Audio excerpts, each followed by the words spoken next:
what are you seeing going on in Sonoma right now? I mean, biggest thing I'm noticing is just like I think you were talking about earlier is just this last quarter was slow. I mean, it's the slowest I've seen it. New home sales have fell for the second straight month, and we're at a 6.5 year low as far as sales has gone. It makes sense when you think about the amount of inventory we have. It's lower than it's been in quite some time, and buyers are kind of on their heels right now with interest rates, and I think they're just fatigued. I think there's a lot of buyer fatigue. Um, It's like 6.5 year low, so 2016. 2016, yeah, since Yeah, 2016, this is the lowest amount of sales we've seen. yeah, So we've been at it. I mean, we've been on a run. You think about it. Over the last, we were just talking about some of the huge peaks and spikes we were seeing during the pandemic, and that's more so buyer psychology, in my opinion. yeah. Buyers are getting caught up in this frenzy, and then they fatigued. And I think what we're seeing right now is a lot more buyer fatigue because as far as market goes, it should be a decent amount of sales. But I just think, like, again, I think buyers have kind of gone worn down. And if you're as an agent and you got pretty good buyer control and you're able to educate your buyers and let them know, like, hey, let's stay in the market, let's stay active, let's keep looking. I know inventory is low, but what you're looking for may show up, and when it does show up, let's be ready to move. I really don't think the interest rates should affect it much. They're higher, but anybody that's a first-time home buyer, they're looking at these interest rates compared to what they saw a year ago and going, "Oh my God, interest rates are through the roof." But still, historically, interest rates are great, and we can always refi later if you're really worried about your interest rate. So, I think the biggest thing affecting it is buyer psychology from the fatigue of the last 2 years of people kind of just being worn out. Yeah. And I mean, buyer psychology and seller psychology are tied together, right? Mhm. Which essentially just happened with me on Prince Royal in Corte Madera. It was seller expectations were for this market that was supposedly way up here. And when you get sort of the majority of sellers expecting that their properties are worth two, three, 400K more than what a buyer is willing to pay for it, that's what creates that data. Like that's what creates Yeah. such a low sales rate. That's why Marin's days on market has gone from 11 in May for a house, 11 to 27 this month. Like it's 2.5x because everyone's expecting, or every buyer is bored, tired, fatigued. Interest rates are climbing, their monthly payments are climbing. Every seller's like, "What the fuck can't you get me the 400K that you told me you could get me? Now I'm getting an offer 400K below." It makes it And tough to no understand. seller wants to be the first seller to No, sell for, right? no, And the thing is, they're thinking I'm selling for less compared to what they were selling last year. And what, I mean, I think we need to do as agents and as educators goes, like the last 2 years are very, very situational. Like all the situations and all the parameters that created that environment have left. And so now all of a sudden these, people that are willing to show up and overbid aren't there anymore. Not to mention with the rising interest rates, people that were, shopping, let's say they're shopping in the $1 million price range, if their interest rate went up 2 points, now all of a sudden they're back down in 800. And so that's what like, right. So these people that were willing, like buyer caught up in the frenzy. They got a low interest rate. They could afford $1 million house. All of a sudden, they're willing to throw, $1 million offer on a $950,000 or $900,000 house just so they felt safe. Right now, all those factors are gone. Interest rates have gone up. They're back into a more realistic. It's more realistic buying power at this point. And again, they're also fatigued.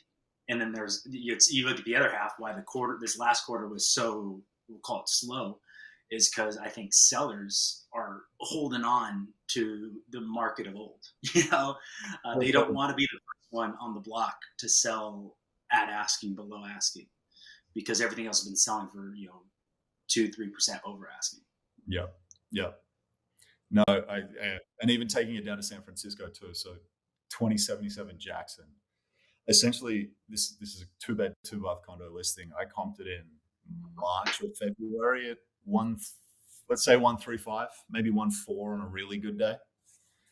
And then all of a sudden, we really don't get to launch until late May. We sit on the market for 70 days. We end up going into contract at 1185.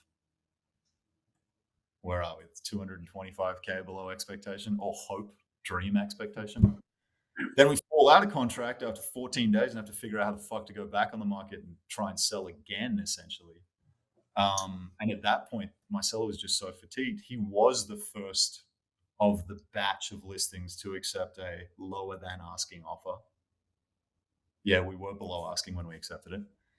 But that 14-day period in escrow, he just essentially got so fatigued and so frustrated that he's still trying to sell this unit that the second it fell out, because these buyers were just, it was all personal. It had nothing to do with the unit. They didn't want to move to San Francisco in nature, like in essence.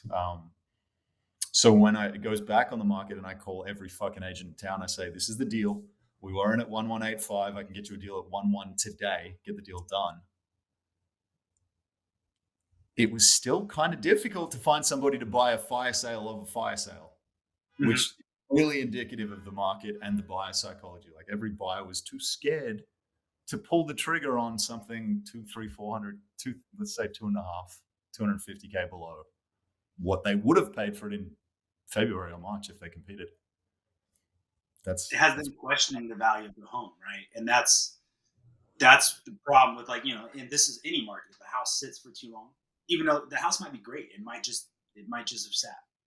Exactly. But it sat. So all of a sudden these buyers showing up. I have it happen all the time. Buyers show up and like, why has this been on the market for 40 days? It's like, I'm looking at disclosures here. I got all your inspections. It looks clean. You like the house. Like, it just wasn't somebody's cup of tea. And the reality, especially right now, with the low amount of buyer activity, is that's going to happen a little bit more unless we price house correctly. And the hard part for us as agents is to be getting sellers to understand the true value of their home, because they're still comparing it to what the value of their home was during the last 2 years, during pandemic. It has them questioning the value of the home, right? And that's the problem with, like, and this is any market. If the house sits for too long, even though the house might be great, it might just have sat. Exactly. But it sat. So all of a sudden these buyers showing up. I have it happen all the time. Buyers show up and like, why has this been on the market for 40 days? It's like, I'm looking at disclosures here. I got all your inspections. It looks clean. You like the house. Like, it just wasn't somebody's cup of tea. And the reality, especially right now, with the low amount of buyer activity, is that's going to happen a little bit more unless we price house correctly. And the hard part for us as agents is to be getting sellers to understand the true value of their home, because they're still comparing it to what the value of their home was during the last 2 years, during pandemic, economic crisis, buyer panic environment. The value was different, right? But now we're back. Say that again? That's pretty much that's the skill in this business at this moment in time. It's getting people, obviously real estate is you just get two people to agree to something, but getting them to understand that it's now worth this and then still getting them to agree. The whole game. Yeah. I mean, you can look at it in simple ways of, like, I just sold had an investor doing a 1031 exchange. We got a property in contract at 800. I knew the property pretty well. It's just down the way from me. It's an old country property. It has 4 units. Like 2 of them were illegal, non-conforming. It had septic issues. And I knew there was pretty much, my buyer was one of the few buyers that could handle the property like this. Yeah. And he knew what to do with it. So once we got in contract, they didn't have any investigations. I spent some time doing investigations.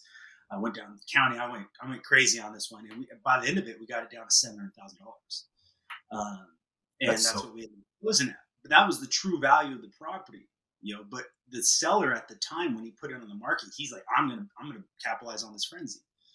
It's like, but the true value of your property, when I got in and I actually spent some time digging into this property and looking at what it was, we got 4 units on this property, but 2 of them, I'm going to have to spend some serious time at the county in order to get them, maybe grandfathered in to legal units. And I'm going to also have to come in, and my buyer's going to have to do a lot of work with these septic systems before he can even start thinking about fixing up the property.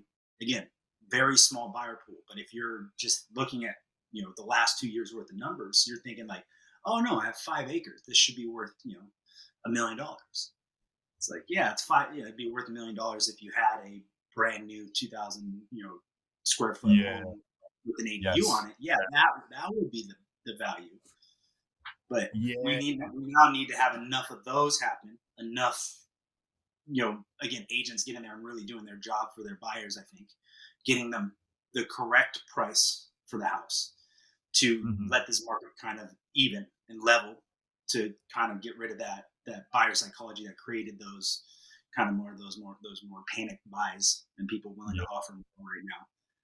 And so I think we're just going to have to, I don't want to say wait, but we're just going to have to be more aggressive as buyers agents, and more realistic as sellers agents. And we're going to have harder conversations with our clients to get them to understand that, like, hey, you're looking at, and they know this too. They know the last 2 years was unique in such a, there were so many factors that created.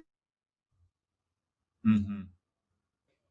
Now we're kind of going back in it, and you just pulled up those charts a little bit earlier. Whereas if we look at where it was 2019, yeah, we had pretty normal growth. If we look at now, what the value of it should be now compared to 2019, yeah, that was, we still grew. It's pretty normal. Marin County, San Francisco, Yeah, Sonoma yeah. County. If you get rid of this part of it, But it's that still. big old jump in the middle that happened during the pandemic is what people are like. Again, they want that. That's their dreaming. They really want that value, but they're still selling their house for significantly more than they purchased it if they bought it before 2019. You brought up a good point in that, and that's the difference between what's at the top of the market versus whatever the property is, right? Like if it's turnkey, new kitchen, new bathrooms, new floors, everything's just done. I can still get you something close. Yeah, I think that market still exists. The top of the Yeah. market still exists for those properties, which again, going back into communicating with sellers about expectations, and what I'm really seeing in our expired campaigns is, notice every property that expires that hits Simply Sonoma or McMullen Properties sort of feed, they're all kind of beat up, or Yep. they're not quite as dialed as they really should be. And the very first thing when I'm communicating with, again, let's call it a lead at this point, I'm communicating with an expired lead. It's like, if you want that price, this aspirational price that you had your heart set on when you started this process, you actually probably need to invest X into the property to get it to be the very top of the market for your micro market of property. Like if it's 3 bed, 2 bath, if it's a 2 bed townhouse, if it's 2 bed condo, whatever it is, if you're at the top of your market, you can still, the aspirational pricing still exists. Yes. So, And that's where like beauty, like the like revive, right? It's time to revive a exactly. home. Yeah. Right? We need to, you need to be realistic. There's three. I always look at when I'm selling a house, it's landing on one of three markets. It's either the discount market, meaning it's beat up, your standard market, right? That's pretty standard house, needs some basic updating, nothing too serious. And then you got your top of market. Mm-hmm. And it's going to fall into one of those three categories. And if you want top of market pricing, like I said, you can still get close. If you have a strategy, I think that's the biggest thing, is you just need to be more creative right now. That's the beauty of, that's real estate in a nutshell. Be super creative. That's why I got into the business. House can be anything. You just Yeah. figure out ways to get the capital to make that deal work.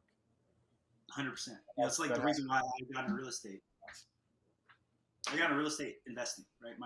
I wasn't an agent. I bought a home, we fixed it up. I love that process, right? If you can get a buyer to see that value, and I'm always trying to do that. I can't help but see everything as an investment. Even when I'm talking to a buyer and all they care about is buying a home, is finding a home, and I want them to understand how this is an investment and how this can affect them in a financial way. And if we can get them to see that, all of a sudden I have buyers that were like looking for that pristine, perfectly finished home. They're willing to look at something a little bit more, at least outdated, right? We can go put new flooring in, we can paint, we can do cabinets. Like, this stuff's pretty easy. If you're buying a home, let's be real, you better be ready for projects anyways. If you own a home, if you can save $100,000 because you buy something a little less than turnkey and you spend 25 to get it to turnkey, yep. Come on. And then, like I said, you even if you're not going to flip it, you just put that equity straight in your pocket right away. And exactly. The reality is, you could always, once the equity's there, we could always cash out refi if you need the money back, right? There's ways. There's always a move to get that equity. Like you could, you can recapture that equity. That's the cool part about owning a home, right? It's a bank account if you really want it to be one. Yep. I don't highly recommend that for most reasons. But if you're thinking as an investor and you're going like, okay, cool, this isn't my dream home, right? This is not my dream home. I always look at houses as first home, for now home, forever home, right? Your first home is like, I just need to get in the game. right? You got all these people that are sitting on the other side of the fence that are looking for a house to buy, and they are not feeling good. If you own a home right now, you feel pretty good. You're like, all right, cool, I'm in a good spot. Like, I'm watching this market go crazy. I have a place to live. My mortgage payments aren't going to change. You're watching rents go up, and I'm like, ah, cool, I'm fine, right? Even if you're a little bit tighter than you like to be, you're still in a safe spot. So if we can get you in the game, whether, you know, you say you're looking for a single family home, but like maybe right now we need to get a townhome and just get you into a position where you're building equity with the rest of the market and you're not, you know, a victim to the rents changing on you. Then you're in the situation where it's like, all right, cool. Like you could breathe a little bit and you can start looking at this. I mean, I bought and sold my first home, not on purpose, within a year. I bought it. I was planning on being there for a while. We decided to move. We moved states. And so in a year, I was able to do it just as easy as like renting, and then as long as the market's allowing it, right? And if it's not, there's a move to be made. I think that's the biggest thing we got to get buyers to understand, is that there are creative ways to make this happen. And like a lot of sellers right now, especially Sonoma County, we have these older homes that are sitting on acreage that are more farm type. Like my house I'm sitting in right now, this is 1,000 square foot farmhouse. Now it's a 2,000 square foot newest house in the neighborhood. It took some creativity to get to this point where we can make this happen. But because we did that, I mean, sitting back and looking at it, like the equity we have in the house is, you know, even though we spend a lot to get to this point, the equity completely outweighs it. And I get to live in a really nice home in the meantime while I wait to make the next move to put me in a better one.